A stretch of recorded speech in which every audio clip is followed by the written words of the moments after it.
Hello दोस्तों, आपका स्वागत है आपके अपने फेवरेट यूट्यूब चैनल दृष्टि क्लासेस में। लास्ट क्लासेस में हमने पढ़ा था समांतर श्रेणी अर्थमेटिक प्रोग्रेशन, जिसके बारे में हमने पूरा डिटेल में पढ़ रखा है। आज हम बात करने वाले हैं, आज हम उससे आगे बात करने वाले हैं। एक और समांतर जैसी ही श्रेणी होती है गुणोत्तर श्रेणी। कौन सी होती है? ज्योमेट्रिक प्रोग्रेशन, यानी कि गुणोत्तर श्रेणी। समांतर श्रेणी में क्या था? समांतर श्रेणी में जो टर्म आते थे उनके बीच में डिफरेंस सेम रहता था। कॉन्जिक्यूटिव टर्म्स के बीच में डिफरेंस सेम रहता था। यहाँ पे ये है गुणोत्तर श्रेणी। इसमें क्या होगा? जो कॉन्जिक्यूटिव टर्म्स होंगे उनका रेशियो हमेशा बराबर होगा। जैसे कि मैं समांतर श्रेणी से इसे समझाने का स्टार्ट करता हूँ। जैसे मान के चलो मेरा टर्म फर्स्ट दिया हुआ है, टर्म सेकंड दिया हुआ है और टर्म थर्ड दिया हुआ है और टर्म फोर्थ दिया हुआ है। इसी तरीके से चलती आ रही है टर्म एन तक, इसी तरीके से चलती आ रही है टर्म एन तक। अगर मैं एपी की बात करूं, अर्थमेटिक प्रोग्रेशन की बात करूं, तो उसमें होता था कॉमन डिफरेंस। उसमें क्या होता था? कॉमन डिफरेंस, यानी कि डी, जिसे बोलते थे सार्व अंतर। यहाँ पे जो सार्व अंतर निकालते थे वो हम कॉन्जिक्यूटिव टर्म्स के बीच में डिफरेंस लेकर के निकालते थे। T2 माइनस T1, लास्ट अगले वाले में से पिछला वाला घटा करके। नेक्स्ट दूसरा कैसे निकालते थे? T3 minus T2 is equal to T4 minus T3। इस तरीके से हम किसी भी आगे वाले में से पिछला वाला टर्म माइनस करके उसका कॉमन डिफरेंस निकाल लेते थे। ठीक है। एपी हमारी जो होती थी वो ऐसी होती थी जिसमें कि एक फिक्स संख्या, फिक्स नंबर ऐड होकर के हमारी वो सीरीज बनती चली जाती थी। जैसे कि एग्जांपल से समझाऊं, 2, 4, 6, 8, इसी तरीके से ये हमारी संख्या अनंत तक चलती आ रही। तो कैसे आ रही? इसमें 2 ऐड हुए, इसमें 2 ऐड हुए, इसमें 2 ऐड हुए, इसमें 2 ऐड हुए। इस तरीके से ये संख्या हमारी सीरीज आगे बढ़ती जा रही है। या फिर नेगेटिव वाली भी हो सकती है, जिसमें कि हमारा डिफरेंस कैसा हो? नेगेटिव हो। तो उसमें क्या होगा? हमारा डी नेगेटिव बन जाएगा। जिसमें हमारी सीरीज घटती जाएगी उसमें नेगेटिव बन जाएगा, और जिसमें हमारी सीरीज बढ़ती जाएगी उसमें हमारा जो डिफरेंस बनेगा वो कैसा बनेगा? पॉजिटिव बनेगा। अब हम बात कर लेते हैं ज्योमेट्रिक प्रोग्रेशन। ज्योमेट्रिक प्रोग्रेशन में मान के चलो टर्म हमें दे रखा है फर्स्ट, नेक्स्ट टर्म दे रखा है T2, नेक्स्ट टर्म दे रखा है T3, नेक्स्ट टर्म दे रखा है T4, नेक्स्ट टर्म दे रखा है T5। इस तरीके से टर्म हमारे n तक यहाँ पे दे रखी हैं। इस तरीके से हमारे यहाँ पर n टर्म दे रखे हैं। ठीक है। तो यहाँ पे इसको बोलते हैं जीपी, ज्योमेट्रिक प्रोग्रेशन। जिस तरीके से यहाँ पे कॉमन डिफरेंस होता था उसी तरीके से यहाँ पे होता है कॉमन रेशियो, जिसे हम r से, स्मॉल r से डिनोट रिप्रेजेंट करते हैं। तो यहाँ पे जो रेशियो होता है, R4 मतलब रेशियो। ठीक है। तो यहाँ पे जो कंसेक्यूटिव टर्म्स होते हैं उनका रेशियो बराबर होता है अगले वाले में से T2 upon T1 is equal to होगा T3 upon T2 is equal to होगा T4 upon T3 is equal to होगा T5 अपॉन T4। ऐसे ही करके जब आगे बढ़ता जाएगा Tn अपॉन Tn माइनस 1।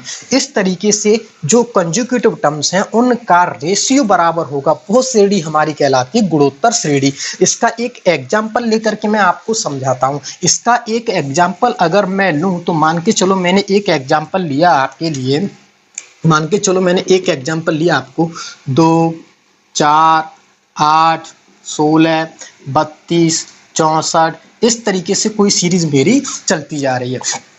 तो मुझे पता लगाना है कि ये किस तरीके की सीरीज है। तो इसमें क्या करते हैं, मैं T2, ये कौन सा होगा? T2 होगा। ये कौन सा होगा? T1। ऐसे ये T3, ऐसे ये T4, इस तरीके से T5। अब मुझे इसमें क्या निकालना है? कॉमन रेशियो निकालना है। तो कैसे निकालेंगे? T2 अपॉन T1 यानी कि 4 अपॉन 2। 4 अपॉन 2 कितना हो जाएगा? 2 हो जाएगा इज इक्वल टू ऐसे 8 अपॉन 4, 8 अपॉन 4 भी कितना हो जाएगा? 2 हो जाएगा इज इक्वल टू 16 अपॉन 8। तो इस तरीके से सारे जो रेशियो है हमारे 2, 2, 2, इसी तरीके से आगे भी करते चले। 632 अपॉन 16, यहाँ पे भी 2 आएगा। ऐसे 64 अपॉन 32, इस तरीके से यहाँ पे भी 2 आएगा।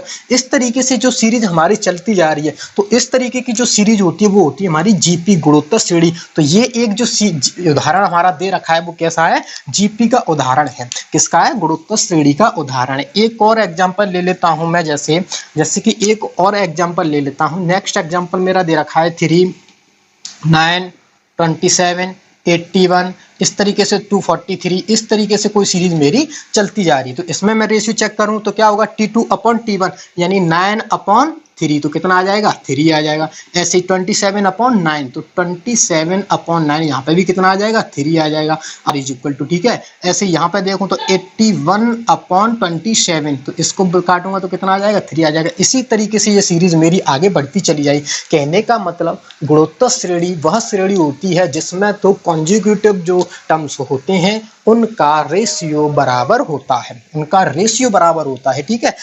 समांतर श्रेणी में अर्थमेटिक प्रोग्रेशन में उनका डिफरेंस बराबर होता था, यहाँ पे उनका रेशियो बराबर होता है। बाकी फॉर्मूले पे बात करते हैं। अब हम फॉर्मूले पे बात करते हैं, एन टर्म निकालने का फॉर्मूला। कौन सा फॉर्मूला, एनथ टर्म निकालने का। nth टर्म निकालने के लिए बात करते हैं। तो nth टर्म निकालने के लिए देखो, जैसे मान के चलो इसमें होता है फर्स्ट टर्म, फर्स्ट टर्म इसमें क्या हो जाएगा, a हो जाएगा। सेकंड टर्म इसमें क्या हो जाएगा, ar हो जाएगा। थर्ड टर्म इसमें क्या हो जाएगा, ar² हो जाएगा। Fourth term ar³। इसी तरीके से चलता जाएगा। इसी तरीके से हमारी ये सीरीज जो है चलती चली जाएगी। तो इसमें ये कौन सा टर्म है, फर्स्ट टर्म है। ये कौन सा टर्म है, सेकंड टर्म है। ये कौन सा है, थर्ड टर्म है। ये कौन सा टर्म है, फोर्थ टर्म है। इसी तरीके से हमें टर्म ऑफ n निकालना है। इसी तरीके से हमें क्या निकालना है, टर्म ऑफ n निकालना है, यानी कि nth टर्म निकालना है। अब मैं यहाँ पे बात करूँ, यहाँ पे अगर मैं बात करूँ T1 लिखा हुआ है, अगर यहाँ पे मैं गौर से देखूँ तो क्या r⁻0 नहीं होगा, क्यों, क्योंकि r⁻0 की वैल्यू हमेशा क्या होती है, 1 होती है। तो r⁻0 मैं यहाँ पे मान सकता हूँ। तो देखो टर्म 1 है यहाँ पे, तो यहाँ पे 0 आया, यानी कि 1 कम होकर के आया। यहाँ पे 2 है तो यहाँ से 1 कम करके r⁻1 यहाँ पे आई। 3 है यहाँ पे तो 1 कम करके 2 यहाँ पे आई। 4 है यहाँ पे तो 1 कम करके 3 यहाँ पे आई। अब मुझे बात करनी टर्म ऑफ n की। तो a तो सब में कॉमन है, तो a तो मैंने सबसे लिख लिया। r हमारा कॉमन रेशियोज में रहेगा ही। फिर जहां पे जो आती है वो क्या आती है, इससे 1 कम होकर के आती है। तो n से 1 कम करके यहाँ पे पावर लगा दो, ये n से 1 कम करके यहाँ पे पावर लगा दो। तो टर्म ऑफ n का हमारा फॉर्मूला यहाँ से बन जाता है ar⁻n-1। टर्म ऑफ n का फॉर्मूला हमारा क्या बन जाता है, ar⁻n-1। a यहाँ पे क्या है, फर्स्ट टर्म। a क्या है यहाँ पे, फर्स्ट टर्म, यानी कि पहला पद, यानी कि पहला पद। r क्या है यहाँ पे, कॉमन रेशियो। r क्या है, कॉमन रेशियो। तो कॉमन रेशियो हम कैसे निकाल सकते हैं, किन्हीं भी 2 टर्म्स को उठा लो तो आगे वाले टर्म का अपॉन पिछले वाला टर्म कर दो, वही मेरा कॉमन रेशियो बन जाएगा, ठीक है। n क्या है, नंबर ऑफ टर्म। n क्या है, नंबर ऑफ टर्म। n क्या हो जाएगा, नंबर ऑफ टर्म। और टर्म ऑफ n क्या होगा, nth टर्म। क्या होगा, nth टर्म। अब हम बात कर लेते हैं n टर्म के योग के बारे में, n टर्मों के योग के बारे में। तो सम का फॉर्मूला क्या होगा, सम का फॉर्मूला क्या होगा, सम का फॉर्मूला होता है s of n a r⁻n-1 upon r-1। ये होता है हमारा सम ऑफ n, यानी गुणोत्तर श्रेणी में अगर हमें पद दे रखे हैं तो उनका जोड़ने का फॉर्मूला ये होता है। यहाँ पे r हमारी कैसी होनी चाहिए, 1 से बड़ी होनी चाहिए। अगर 1 से बड़ी होनी चाहिए, अगर एक r हमारी छोटी हो तो क्या करना है, अगर r हमारी 1 से छोटी हो तो क्या करना है, तो कुछ नहीं करना है, तो कुछ नहीं करना है। क्या कर देना है, a1-r⁻n अपॉन 1-r। तब हमारा उस कंडीशन में ये फॉर्मूला बन के आ जाएगा, ठीक है। तब हमारा उस कंडीशन में क्या आ जाएगा, इन दोनों को क्या कर देंगे, हम पलट देंगे, एक में से घटा करके r⁻n अपॉन 1-r। अब एक कंडीशन ऐसी दे रखी हो, मान के चलो कोई श्रेणी हमारी अनंत तक जा रही है। कहाँ तक जा रही है, अनंत तक, यानी कि वो n बराबर क्या हो जाएगा, अनंत हो जाएगा। n बराबर क्या हो जाएगा, अनंत हो जाएगा। और मुझे पता है कि जब मैं किसी संख्या की पावर अनंत लगा देता हूं तो उसका मान कितना हो जाता है, 0 हो जाता है। तो उसका मान कितना हो जाता है, 0 हो जाता है। अब मैं इस फॉर्मूले से बात कर लेता हूं, तो इस कंडीशन में सम ऑफ n मेरा क्या निकलेगा, a1-r की पावर कितनी हो जाएगी, अनंत हो जाएगी। n बराबर क्या हो जाएगा, अनंत हो जाएगा। तो फिर इस कंडीशन में 1-r, तो सम ऑफ n का फॉर्मूला कितना आ जाएगा, इसमें से a1- ये कितना हो जाएगा, ये कितना हो जाएगा मेरा 0 अपॉन 1-r। तो यहां से सम ऑफ n कितना आ जाएगा, सम ऑफ n आ जाएगा a upon 1-r। Sum of n कितना आ जाएगा, ए अपॉन 1 माइनस आर। ये मेरा बहुत इंपॉर्टेंट फॉर्मूला है। जब कोई श्रेणी, जब कोई सीरीज, जब कोई ज्योमेट्रिक प्रोग्रेशन में सीरीज मेरी अनंत तक जाएगी, इन्फिनिटी तक जाएगी, तो उस कंडीशन में हम इस फॉर्मूले का यूज करेंगे। सम ऑफ एन का फॉर्मूला होगा a upon 1 minus r, a upon 1 minus r. तो इस तरीके से मेरा एक ये फॉर्मूला, थर्ड नंबर का फॉर्मूला निकल के आ जाता है। फर्स्ट नंबर पे क्या है फॉर्मूला, फर्स्ट नंबर पर सम ऑफ एन निकालने का फॉर्मूला, जब मेरी सीरीज कोई एन तक जा रही हो तो ए आर की power n minus 1 upon r minus 1, जहां पे कि आर मेरी 1 से बड़ी होनी चाहिए। सेकंड नंबर पे क्या, एस ऑफ एन का फॉर्मूला, ए 1 माइनस आर की power n upon 1 minus r, जहां पे आर मेरी 1 से छोटी होनी चाहिए। और तीसरी कंडीशन दे रखी है, जब मेरी जो सीरीज है वो एन बराबर क्या हो जाए, अनंत हो जाए, यानी कि मेरी सीरीज कहां तक जा रही हो, इन्फिनिटी तक जा रही हो, तो उस कंडीशन में एन बराबर क्या हो जाएगा, अनंत हो जाएगा। और जैसे ही अनंत होगा तो उस कंडीशन का फॉर्मूला मेरा बन के आ जाएगा, उस कंडीशन का फॉर्मूला मेरा बन के आ जाएगा ए अपॉन 1 माइनस आर। ये फॉर्मूला मेरा बन करके आ जाएगा। अब एक होता है गुणोत्तर माध्य, ज्योमेट्रिक मीन, एक होता है गुणोत्तर माध्य, geometric mean.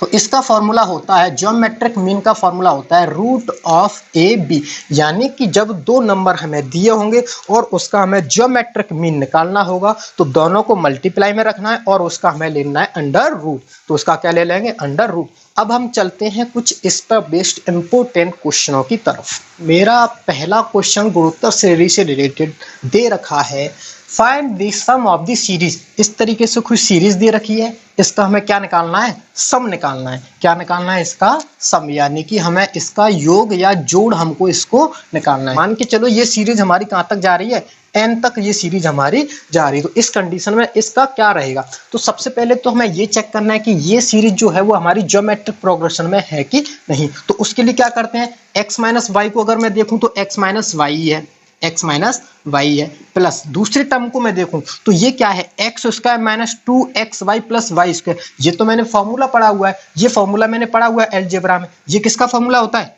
x minus Y के होल स्क्वायर का फॉर्मूला होता है, सीधा सीधा, ठीक है। प्लस यहां से आ जाएंगे आगे, plus x cube minus y cube minus 3x square y plus 3xy square. ये भी फॉर्मूला मैंने अलजेब्रा में पढ़ा है। ये किसका फॉर्मूला होता है, x माइनस वाई के होल क्यूब का ये फॉर्मूला होता है। कहने का मतलब मेरी सीरीज इस तरीके से चल रही है, x माइनस वाई की पावर 1, x माइनस वाई की पावर 2, x माइनस वाई की power 3 plus x minus y की पावर 4। इस तरीके से ये मेरी सीरीज चलती जा रही है। कहां तक जा रही है, n तक ये सीरीज मेरी जा रही है। अब मुझे क्या निकालना है, इनका सम निकालना है। तो सम का फॉर्मूला क्या होता है, सम ऑफ n का फॉर्मूला होता है ए आर की power n minus 1 upon r minus 1। ये फॉर्मूला मेरा सम का होता है। यहाँ पे मुझे क्या चाहिए, ए क्या होता है, फर्स्ट टर्म। तो फर्स्ट टर्म तो यहाँ पे दे रखा है, क्या है, x माइनस वाई, ये मेरे फर्स्ट टर्म हो जाएगा, ठीक है। अब मुझे क्या चाहिए, r चाहिए। तो r निकालने के लिए क्या करता हूँ, टर्म 2 अपॉन टर्म 1 कर देता हूं। तो टर्म 2 अपॉन टर्म 1 करूंगा तो x माइनस वाई की whole square upon x minus Y.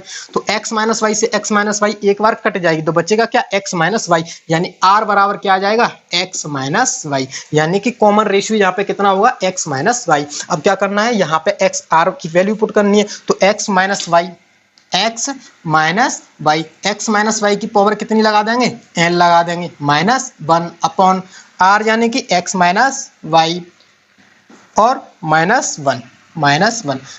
यही मेरे क्वेश्चन का आंसर हो जाएगा। आशा करता हूं कि ये क्वेश्चन समझ में आया होगा। इसमें फर्स्ट टर्म दे रखा है x minus y, second term ये दे रखा है, थर्ड टर्म ये दे रखा है। इसमें थोड़ा सा अलजेब्रा का यूज हुआ है तो उसको हमें समझ लेना है, ठीक है। यहाँ पे तो सिंपल है, और ये जो फॉर्मूला होता है हमारा x माइनस वाई की होल स्क्वायर का होता है, और ये होता है x माइनस वाई की होल क्यूब का होता है। तो इसी तरीके से सीरीज चलती आ रही है, यानी कि इसकी पावर एक एक करके हमारी बढ़ती जा रही है। तो फिर हमें क्या करना है, सबसे पहले इसका कॉमन रेशियो निकाल लेना है। कॉमन रेशियो हम निकालेंगे, फिर उसके सम के फॉर्मूले में हम इसे पुट कर देंगे। ए यहाँ पे ये दे रखा है x माइनस वाई, आर की वैल्यू हमने निकाली x माइनस वाई, और ये सीरीज कहां तक जा रही है, n तक जा रही है। तो फॉर्मूले में पुट करेंगे तो हमारा आंसर आ जाएगा। नेक्स्ट क्वेश्चन हमें दे रखा है 1/5 प्लस 2/7 प्लस इसी तरीके से सीरीज चलती आ रही है। अगर मैं यहाँ पे देखूं, अगर मुझे यहाँ पे निकालनी है सबसे पहले कॉमन रेशियो, तो कॉमन रेशियो को अगर मैं निकालता हूँ तो यहाँ से आएगा 2/7, इसको मल्टीप्लाई करके चेंज कर देंगे तो ये आ जाएगा 5, यानी 10/7 मेरा यहाँ से रेशियो आ जाएगा।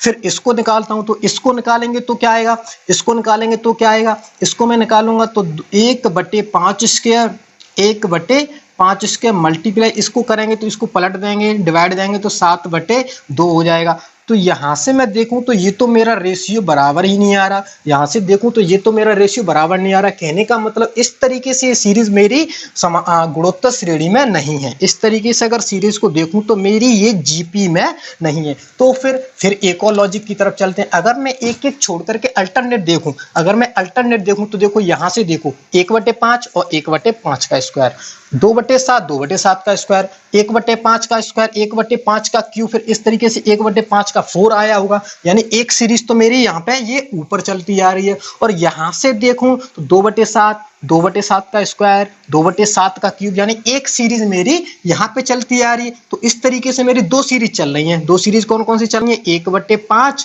प्लस 1/5 स्क्वायर प्लस 1/5 का क्यूब। इसी तरीके से सीरीज चल रही है। कहाँ तक जा रही है, इन्फिनिटी तक ये सीरीज मेरी जा रही है। और दूसरी सीरीज कैसे चल रही है, 2/7 प्लस 2/7 का स्क्वायर प्लस 2/7 का cube plus dash dash dash अनंत तक। ये सीरीज में मेरी कहां तक जा रही है, इन्फिनिटी तक जा रही है। और इनको हमें क्या करना है, ऐड करना है। इनका क्या निकालना है, हमें सम निकालना है। तो sum of S of infinity का हमने फॉर्मूला पढ़ा है। एस ऑफ इन्फिनिटी का फॉर्मूला होता है a/1 minus r. S of infinity का हमारा ये फॉर्मूला होता है। अगर मैं इस सीरीज की बात करूं, अगर इस सीरीज में मैं आर निकालूं, इस सीरीज को मैं मान लेता हूं फर्स्ट और इस सीरीज को क्या मान लेता हूं सेकंड। तो इस सीरीज का फर्स्ट सीरीज का मैं R1 निकालूं तो क्या निकालेंगे, 1/5 स्क्वायर, इसमें डिवाइड करेंगे 1/5 से, यानी टर्म 2 अपॉन टर्म 1। तो डिवाइड करेंगे तो ये 5 कहां पे आ जाएगा, ऊपर आ जाएगा मल्टीप्लाई में, 5 ऊपर आ जाएगा मल्टीप्लाई। तो 5 से 5 कट जाएगा तो r कितना आ जाएगा, 1/5। यानी कि यहां से तो मेरा r आ गया 1/5।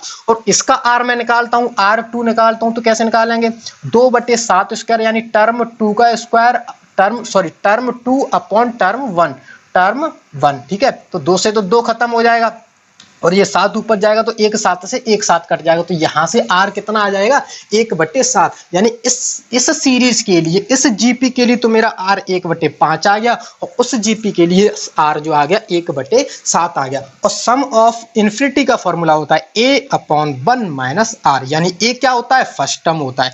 a क्या होता है, फर्स्ट टर्म। तो फॉर्मूले में क्या कर देते हैं, इनको पुट कर देते हैं। तो a फर्स्ट सीरीज के लिए मैं इसको लगाता हूं यहां से लेकर के यहां तक के लिए, तो क्या हो जाएगा a, यानी कि 1/5 अपॉन 1 माइनस r क्या है, 1/5। तो इस सीरीज के लिए तो मेरा सम ये आ जाएगा। अब चलता हूं दूसरी सीरीज में। तो दूसरी सीरीज के लिए फर्स्ट टर्म क्या है, 2/7 अपॉन 1 माइनस 1/7। ये क्या हो गया, r हो गया 1/7। अब क्या करना है, इन दोनों को मुझे क्या कर लेना है, जोड़ लेना है। तो इनको अब जोड़ लेते हैं। 1/5 तो क्या हो जाएगा, 1/5 को तो 1/5 ही रख लो, अपॉन इसको क्या करेंगे, 5 एकम 5, 5 में से 1 गया तो 4/5। ये कितना हो जाएगा, 4/5। अब 5 तो चला जाएगा, बाहर बाहर वालों का दोनों का मल्टीप्लाई हो जाता है, अंदर अंदर वालों का दोनों का मल्टीप्लाई हो जाता है। तो यहां से क्या आ जाएगा, 5 अपॉन 5 मल्टीप्लाई 4, यानी 5 से 5 खत्म हो जाएगा तो 1/4। यानी इसको मैं सॉल्व करूंगा तो ये तो आ जाएगा 1/4, प्लस इसको सॉल्व करूंगा तो 2/7 तो 2/7 है ही, अपॉन 7 में से 7 का मल्टीप्लाई 1 से और 1 उसमें से घट जाएगा तो 6/7 मेरा ये हो जाएगा। यहाँ पे क्या होगा, 7 से 7 मेरा खत्म हो जाएगा और 2 से 6 कितनी बार कट जाएगा, 3 बार। तो 1/3 मेरा यहाँ से आ जाएगा, 1/3 मेरा यहाँ से आ जाएगा। अब क्या करना है, अब इन दोनों का ले लेंगे हम एलसीएम। दोनों का क्या ले लेंगे, एलसीएम। तो दोनों का एलसीएम कितना आएगा, 4 तिया 12, 4 तिया 12 मेरा दोनों का एलसीएम आ गया, ठीक है। अब एलसीएम आने के बाद 4 से 3 बार कटेगा और 3 का मल्टीप्लाई ऊपर, यानी कि 3 आ जाएगा। और 3 से डिवाइड करेंगे तो 4 बार, यानी ये कितना आ जाएगा, 3 से 4 बार 4 आ जाएगा। तो 7/12, 7/12 मेरे क्वेश्चन का आंसर हो जाएगा। ठीक है, समझ में आया होगा। दोनों सीरीजों को मैंने क्या कर दिया, अलग अलग डिवाइड कर दिया है, और क्योंकि अनंत तक जा रहा है तो इन्फिनिटी तक जा रहा है, तो उसी इन्फिनिटी वाले फॉर्मूले को हमें इसमें यूज करना है। ठीक है, जिसमें कि ए निकालना होता है और आर निकालना होता है। आर हम इजीली निकाल सकते हैं टर्म सेकंड में से, term second upon term first, या फिर कोई सा भी टर्म यूज कर सकते हैं, term 4 upon term third, term 5 upon term 4, इस तरीके से कोई सा भी टर्म यूज कर सकते हैं, क्योंकि इनका सभी का अनुपात क्या होता है, रेशियो क्या होता है, बराबर होता है। ठीक है, नेक्स्ट क्वेश्चन मुझे दे रखा है 1/3 प्लस माइनस के 2/9 प्लस 4/27 प्लस माइनस के 8/81 अनंत तक ये सीरीज मुझे चलती जा रही है। तो यहाँ पे क्या करना है, हमें सम फाइंड आउट करना है। क्या फाइंड आउट करना है, योग, यानी इस सीरीज का हमारा योग क्या होगा। और ये सीरीज क्योंकि अनंत तक जा रही है, कहां तक जा रही है, अनंत तक। ये तो चीज आप एक बार में नोट कर लो कि ये कहां तक जा रही है, इन्फिनिटी तक जा रही है। तो हमेशा याद रखोगे एस ऑफ इन्फिनिटी का फॉर्मूला होता है a/1 minus are, a/1 minus are. यानी कि इस सीरीज का हमें एक तो a चाहिए, फर्स्ट टर्म चाहिए, और r चाहिए, कॉमन रेशियो चाहिए। तो a यहाँ पे क्या हो जाएगा, a तो हो जाएगा 1/3, a क्या हो जाएगा 1/3। अब हमें निकालना है कॉमन रेशियो r। तो r क्या होता है, T2 अपॉन T1, यानी कि term second upon term first, ये हमारा होता है R। तो टर्म सेकंड क्या है, -2/9, माइनस के 2/9, और क्या करना है, मल्टीप्लाई कर देंगे, क्योंकि इसमें क्या T2 अपॉन T1 में, यानी कि इसका डिवाइड करना है। और डिवाइड के साइन को हम चेंज करते हैं तो क्या कर देते हैं, इनके डिवाइड के साइन को जब चेंज करते हैं किसमें, मल्टीप्लाई में, तो जिसका डिवाइड कर रहे होते हैं उसको हम पलट देते हैं, न्यूमरेटर को डिनोमिनेटर बना देते हैं और डिनोमिनेटर को न्यूमरेटर बना देते हैं। यानी 3 को ऊपर पहुंचा देंगे और 1 को नीचे ले आएंगे। तो 3 ऊपर पहुंच गया और 1 हमारा नीचे आ जाएगा। तो 1 से तो कोई फर्क पड़ेगा नहीं, और 3 का डिवाइड इसमें करेंगे तो ये कितनी बार कट जाएगा, 3 बार। तो इस तरीके से कॉमन रेशियो हमारा कितना आ जाएगा, -2/3। यहां से हमारा कॉमन रेशियो आ जाएगा -2/3। अब हमें निकालना है एस ऑफ इन्फिनिटी। तो एस ऑफ इन्फिनिटी निकालेंगे तो ए कितना है, 1/3। एक तो हो गया 1/3 माइनस, ठीक है, 1 माइनस आर कितना दे रखा है, -2/3, और माइनस इससे रिएक्ट करेगा तो माइनस माइनस कितना हो जाएगा, प्लस हो जाएगा। तो प्लस का 2/3 मेरा यहां से आ जाएगा। आगे सॉल्व करते हैं तो 1/3 तो ये हो गया, 1/3 तो ये हो गया, और ये कितना हो जाएगा, 3 एकम 3 और 2 5/3, ये मेरा 5/3 हो जाएगा। अब देखो ये डिवाइड में दे रखा है, ये डिवाइड में दे रखा है, तो ऊपर तो है जैसा कि वैसा के जैसा है ऊपर, उसको तो वैसा का वैसा ही लेंगे। यहाँ से हमें इसका करना है डिवाइड, तो डिवाइड को हम जब मल्टीप्लाई में चेंज करेंगे तो इसको पलट देंगे, न्यूमरेटर को डिनोमिनेटर, डिनोमिनेटर को न्यूमरेटर। यहाँ पे 3 नीचे दे रखा है तो इसको तो ले लो ऊपर, और जो ऊपर दे रखा है उसको ले लो नीचे। तो 3 से 3 कट जाएगा, तो 1/5 मेरे क्वेश्चन का आंसर आ जाएगा। एक चलते हैं नेक्स्ट क्वेश्चन की तरफ। अगले क्वेश्चन में दे रखा है किसी अनंत गुणोत्तर श्रेणी के पदों का योग 48 है। यानी कि इस लाइन से क्या समझ में आया, यानी कि एस अनंत, सम ऑफ अनंत ऐसी एक श्रेणी है और उसका योग कितना दे रखा है, 48 दे रखा है। और एस अनंत का फॉर्मूला क्या होता है, a/1 minus r is equal to 48, ये होता है एस अनंत का फॉर्मूला। यहां से मैं a बराबर निकालूं तो 48 मल्टीप्लाई 1 माइनस आर, ये मेरी फर्स्ट इक्वेशन जैसे मान के चलो बन के आ गई। ठीक है, और उसके बाद क्या दे रखा है, तथा उसके प्रथम 2 पदों का योग कितना दे रखा है, 36 दे रखा है। अब गुणोत्तर श्रेणी में प्रथम 2 पद कौन से होते हैं, उसका पहला पद क्या होता है, ए होता है, ये तो उसका टर्म ऑफ फर्स्ट होता है। दूसरा पद क्या होता है, ए आर होता है, ये उसका टर्म ऑफ सेकंड होता है। इसी तरीके से तीसरा क्या होता है, ए आर स्क्वायर होता है, ए आर क्यू होता है। इस तरीके से ये टर्म थर्ड हो जाता है और ये टर्म 4 हो जाता है। तो उसने किसका योग दिया है, ये योग दिया है a प्लस आर, यानी कि सम ऑफ 2 कितना दे रखा है उसने, सम ऑफ 2 टर्म्स का कितना दे रखा है, a प्लस आर की values, a plus A r की वैल्यू उसने दे रखी है 36, ये हमें 36 दी है। अगर इसमें से मैं a कॉमन ले लूं, तो यहाँ पे कितना बचेगा, a bracket 1 plus r is equal to 36, यहाँ से मेरा ये हो जाएगा। ठीक है, अब हम क्या करते हैं, यहाँ से एक की वैल्यू, यहाँ से एक की वैल्यू मैं यहाँ पे पुट कर देता हूँ, यहाँ से एक की वैल्यू मैं यहाँ पे पुट कर देता हूँ। तो चलिए पुट करते हैं। तो एक की वैल्यू यहाँ से रखेंगे तो 48 1 माइनस आर हमें यहाँ पे पुट करना पड़ेगा, तो 48 1 माइनस आर यहाँ पे पुट करना पड़ेगा। तो करते हैं 48 ब्रैकेट 1 माइनस आर, ये कितना है 1 प्लस आर, ये कितना है 1 प्लस आर, और इज इक्वल टू किसके दे रखा है 36 के ये बराबर हमें दे रखा है। तो क्या करना है, 48 यहाँ पे मल्टीप्लाई में, तो 48 को उधर ले जाएंगे तो किस में हो जाएगा, डिवाइड में हो जाएगा। और ये क्या दे रखा है, ए 1 माइनस आर 1 प्लस आर, यानी कि ए प्लस बी और ए माइनस बी का फॉर्मूला हमें यहाँ पे जी दे रखा है। ये क्या होता है, ए स्क्वायर माइनस बी स्क्वायर होता है। ठीक है, तो यहाँ पे ये कितना हो जाएगा, 1 माइनस आर का स्क्वायर हमारा ये हो जाएगा। और इधर ये 48 मल्टीप्लाई में ये यहाँ पे कितने में पहुंच जाएगी, डिवाइड में पहुंच जाएगी। किस में पहुंच जाएगी, डिवाइड में पहुंच जाएगी। अगर मैं 4 से काटूं तो ये 4 से कितनी बार कट जाएगा, 12 बार। ये 4 से कितनी बार कट जाएगा, 9 बार। इसको 3 से काटूं तो 3 से 4 बार, ये 3 से 3 बार, यानी 3/4। इसको काट पीटने के बाद कितना आ जाएगा, 3/4, यानी कि 1 minus r square equal to कितना हो जाएगा, 3/4 हो जाएगा। ठीक है, 3/4 हो जाएगा। अब यहाँ पे ये 1 दे रखी है,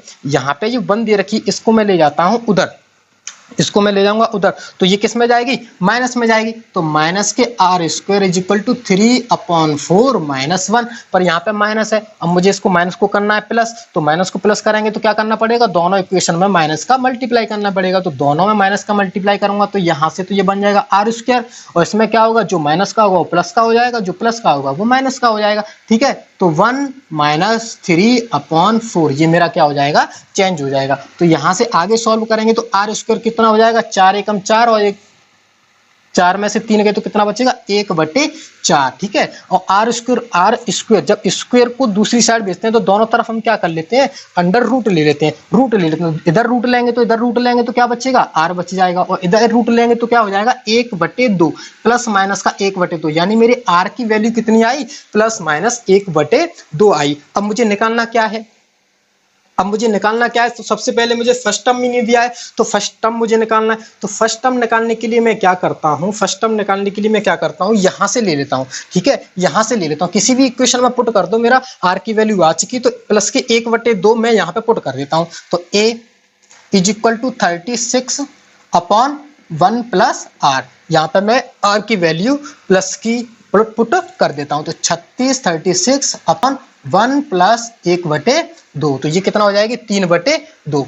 ये कितनी हो जाएगी, 3/2, तो 36/3/2। ठीक है, तो ये 2 कहाँ पर पहुंच जाएगी, ऊपर पहुंच जाएगी, 2 तो ऊपर चलेगी, 2 तो ऊपर चली जाएगी, तो यहाँ से ये कितनी बार कट जाएगी, 12 बार। तो ये कितना आ जाएगा, 24। ये कितना आ जाएगा, 24, यानी मेरी ए की वैल्यू कितनी आ जाएगी, 24, और आर की वैल्यू कितनी जब लिया मैंने, प्लस के 1/2 लिया। ठीक है, अब मुझे क्या निकालना है, टर्म, दोनों पर क्या निकालना है, उसका दूसरा पद ज्ञात करना है। तो दूसरा पद ज्ञात करने के लिए क्या निकालना है, ए आर निकालना है, ए मल्टीप्लाई आर निकालना है। ए कितना आया है मेरा, 24, ए कितना आया है, 24, और मल्टीप्लाई आर कितनी आई है, प्लस की 1/2 जब ली थी हमने, तो आर कितनी आई थी, 1/2, तो 2 से 24 को काटेंगे तो कितना आ जाएगा, 12, यानी दूसरा पद टर्म ऑफ 2 मेरा कितना आ जाएगा, 12 आ जाएगा। तो आज के लिए इतना ही, आगे मिलेंगे हम आपको नेक्स्ट क्लास में। चैनल को लाइक करना, शेयर करना और सब्सक्राइब करना बिल्कुल ना भूलें, और मेरे साथ जुड़े रहिए, अपनी पढ़ाई को कंटिन्यू रखिए। तब तक के लिए बाय बाय, टेक केयर।